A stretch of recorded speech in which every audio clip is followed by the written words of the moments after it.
Hi, Happy New Year! Welcome to Job Inside Tutorial. For this tutorial, isi-share ko sa inyo yung paano pag-install ng X printer.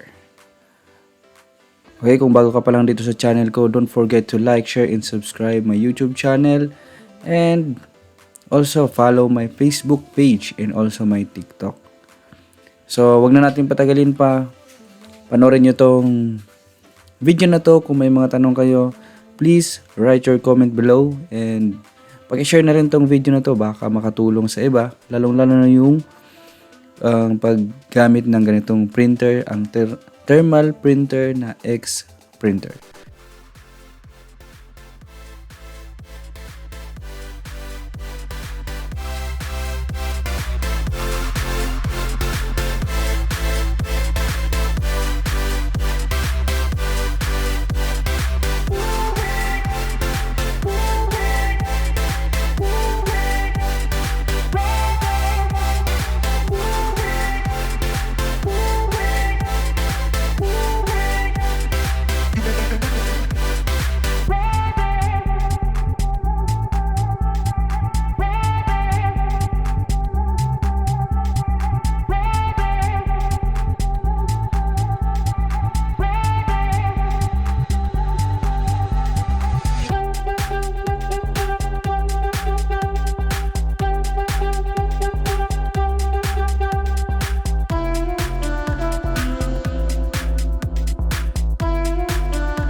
Okay, thank you very much and see you on my next video.